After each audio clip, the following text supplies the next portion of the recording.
Hi friends, வணக்கம். Welcome to ஊர் சமையல்.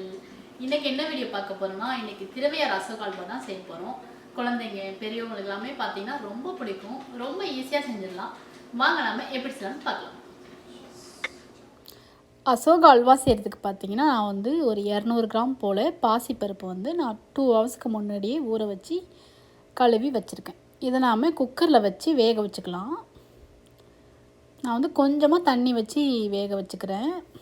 ஏன்னா நம்ம நிறைய தண்ணி வச்சிட்டோன்னா அல்வா செய்கிறதுக்கு கொஞ்சம் கஷ்டமாக இருக்கும், ரொம்ப நேரம் கிண்டுற மாதிரி இருக்கும். அதுக்காக அடுத்ததாக அல்வா செய்கிறதுக்கு ஒரு பாத்திரம் வச்சுக்கலாம். அடுப்பில் சூடானோடனே ஒரு 5-6 ஸ்பூன் போல் நெய் ஊற்றிக்கிறேன்.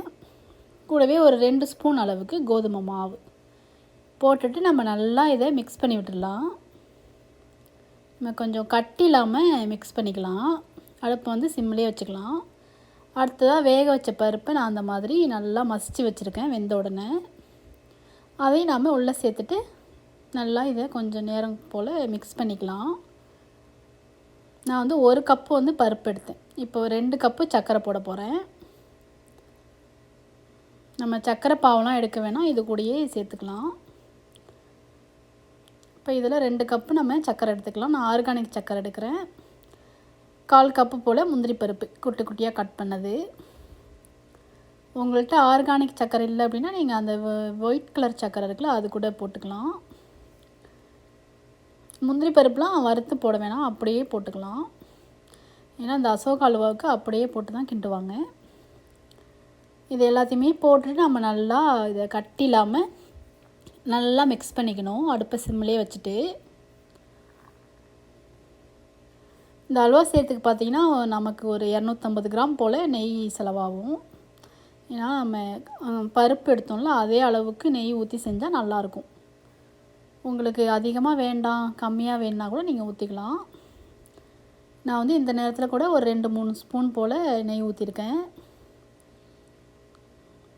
நம்ம அப்படியே ஒட்டுக்கா ஊற்றிடாமல் கொஞ்சம் கொஞ்சமாக ஊற்றி மிக்ஸ் பண்ணிக்கலாம். ஒரு 2 ஸ்பூனாக நம்ம ஊற்றிக்கணும். இந்த நேரத்தில் பார்த்திங்கன்னா ஒரு 1/4 ஸ்பூன் போல், 1/4 ஸ்பூன் இல்லை அதை விட கம்மியாக சால்ட்டு போட்டிருக்கேன். நம்ம எந்த இனிப்பு செஞ்சாலுமே கொஞ்சமாக உப்பு போட்டால் அந்த டேஸ்ட் நல்லா நமக்கு அந்த இனிப்பை நல்லா தூக்கி கொடுக்கும். அதுக்காக உப்பு போட்டுட்டு நெய்யும் போட்டு நம்ம நல்லா மிக்ஸ் பண்ணிகிட்ருக்கேன். இந்த அல்வா செய்கிறதுல ஒரு பெரிய வேலை எதுவும் இருக்காது, ரொம்ப நேரம் கிண்டுறது தான் நமக்கு வேலையாக இருக்கும். இப்போ கூட நான் கொஞ்சமாக நெய் போட்டிருக்கேன். நான் வந்து வீட்டிலே காய்ச்சின நெய் தான் போடுறேன். அது வந்து நமக்கு வயிறுக்கு எதுவும் பிரச்சனை இல்லாமல் இருக்கும் வீட்டிலே செஞ்ச நெய் போட்டால். நெய் காய்ச்சின வீடியோ கூட நான் ஆல்ரெடி நம்ம சேனலில் போட்டிருக்கேன். உங்களுக்கு வேணும் அப்படின்னா நீங்கள் போய் செக் பண்ணி பாருங்கள், வீடியோ லிஸ்ட்டில் இருக்கும். இன்னும் கொஞ்சம் கூட நான் வந்து நெய் போட்டிருக்கேன். நான் வந்து அந்த 1 கப் நெய்யை வந்து கொஞ்சம் கொஞ்சமாக ஊற்றி நம்ம மிக்ஸ் பண்ணிகிட்டே இருக்கலாம். அது இல்லாமல் நான் அந்த கலர்லாம் எதுவும் போடலை இந்த அசோகா ஹல்வாவில். அது அப்படியே அந்த ரியல் கலரில் தான் இருக்கும். அசோகா ஹல்வா கலர்லேயே செய்யலாம் அப்படின்ட்டுருக்கேன். உங்களுக்கு கலர் வேணுன்னா கூட நீங்கள் போட்டுக்கலாம். அடுத்ததாக பார்த்திங்கன்னா ஒரு 3 ஏலக்காய் தட்டி வச்சுருந்தேன். அதையும் போட்டுட்டு நம்ம நல்லா மிக்ஸ் பண்ணிக்கலாம். நல்ல வாசனையாக இருக்கும்.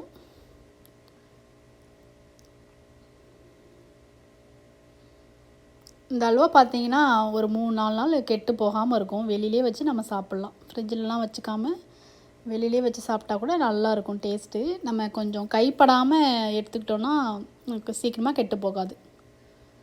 அடுத்ததாக கூட நான் கொஞ்சமாக நெய் ஊற்றிருக்கேன். நான் வந்து ஒரு 2 ஸ்பூனாக ஊற்றி மிக்ஸ் பண்ணிகிட்டே இருக்கேன். நம்ம ஊற்றின நெய்யெல்லாம் லாஸ்ட்டில் அது பிரிஞ்சு வரும். அப்போ தான் நமக்கு அல்வா ரெடி ஆகிடுச்சின்னு அர்த்தம். நான் சும்மா இப்போ செக் பண்ணி பார்க்குறேன். அப்படி கை வச்சு பார்த்தோன்னா ஒட்டாமல் வரும். நம்ம லைட்டாக ஈர கை வச்சு இப்படி தொட்டு பார்த்தோன்னா அல்வா வந்து கையில் ஒட்டாமல் வந்துச்சுன்னா நமக்கு அல்வா ரெடி ஆகிடுச்சின்னு அர்த்தம். அது கொஞ்சம் போல் ஒட்டுனுச்சு, அதனால் நான் இன்னும் கொஞ்சம் நேரம் கூட நல்லா மிக்ஸ் பண்ணிக்கிறேன். நம்ம ஊற்றின நெய்யெல்லாம் அப்படியே பிரிஞ்சு அந்த பாத்திரத்துலலாம் ஒட்டாமல் வரும் இந்த மாதிரி. இப்போ கூட கொஞ்சம் நமக்கு அல்வா ரெடி ஆகிட்டே இருக்குது. இன்னும் கொஞ்சம் நேரம் கூட நம்ம நல்லா மிக்ஸ் பண்ணிக்கலாம். இந்த அல்வா பார்த்திங்கன்னா ரொம்ப ஹெல்த்தியானது. ஏன்னா நம்ம அந்த பருப்புலேயே செய்கிறதுனால. இப்போ பார்த்திங்கன்னா நல்லா இப்போ நம்ம ஊற்றின அந்த நெய்யெல்லாம் நல்லா பிரிஞ்சு பாத்திரத்தில் ஒட்டாமல் வருது. இப்போ நல்லா ரெடி ஆகிடுச்சி. அவ்வளோதாங்க, நம்மளோட சூப்பரான டேஸ்ட்டான திருவையாறு அசோகா ஹல்வா செம்மையாக ரெடி ஆகிடுச்சி. கண்டிப்பாக நீங்களும் உங்கள் வீட்டில் ட்ரை பண்ணி பார்த்துட்டு எப்படி வந்துச்சுன்னு சொல்லுங்கள். மறக்காமல் இந்த வீடியோ பிடிச்சா லைக் பண்ணுங்கள், ஷேர் பண்ணுங்கள், சப்ஸ்கிரைப் பண்ணுங்கள். நன்றி, வணக்கம்.